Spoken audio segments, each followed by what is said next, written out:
Hello बच्चों, class 7 का chapter 7 का एक्सरसाइज 7 ही करेंगे, जिसका कि क्वेश्चन नंबर 3 करेंगे। टॉपिक है हमारा साधारण ब्याज। तो देखिए क्वेश्चन क्या है। क्वेश्चन नंबर 3, किसी धन का 6.1/4% वार्षिक ब्याज की दर से 3 वर्ष में साधारण ब्याज रुपये 150 हो जाता है। धन ज्ञात कीजिए। धन मतलब मूलधन ज्ञात कीजिए। तो उसमें हम पहले देखेंगे कि हमें क्या क्या दे रखा है, हमें क्या ज्ञात है। ज्ञात क्या है हमें?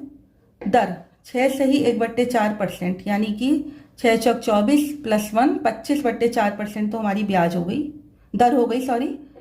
समय कितना दे रखा है? 3 वर्ष।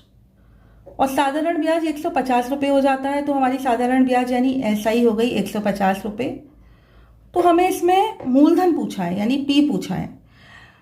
तो क्वेश्चन करने से पहले मैं आपको एक बात बताना चाहती हूँ। जैसे हमारा फॉर्मूला होता है P/R/T/100, तो हम इंग्लिश में इस तरह से याद कर सकते हैं, और हिंदी में तो आपको पता ही है, साधारण ब्याज = मूलधन इंटू दर इंटू समय अपॉन 100।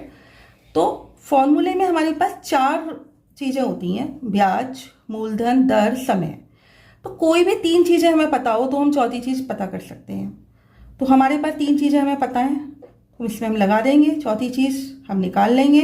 तो देखिए जो जो पता है उसके नीचे लिख लेते हैं। साधारण ब्याज कितनी दे रखी है, इसके नीचे हमने लिख लिया ₹150 बराबर। धन पूछा है यानी मूलधन हमसे पूछा है, तो मूलधन को हम ऐसे ही लिखेंगे क्योंकि मूलधन तो पता ही करना है। दर कितनी है? 25/4। और समय कितना दे रखा है? 3 वर्ष। और 100 तो फॉर्मूले में है ही। अब इसको हम सॉल्व करेंगे। देखिए कैसे। 25 एकम 25, 25 चौक 100। तो अब तो कुछ कट नहीं रहा, 3 से 4 है। तो अब हम क्रॉस मल्टीप्लाई यानी कैंची गुणा कर देंगे। तो ये 4 × 4 इधर चला जाएगा। ₹150 × 4 × 4 बराबर मूलधन इंटू 1 × 3, यानी 3 × 1 3 हो गया। तो मूलधन इंटू 3।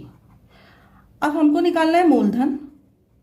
तो मूलधन, और इधर ये है ही ₹150 × 4 × 4 अपॉन 3। 3 नीचे आ गया, पक्षांतर करते हैं तो गुणा का भाग हो जाता है। अब देखिए 3 × 1 = 3, 3 × 5 = 15, 0 50 हो गया। तो क्या हो गया अब ये गुणा करके? 50 चौके 200, चौके 800। तो ये जो मूलधन हमारा आ गया वो आ गया ₹800।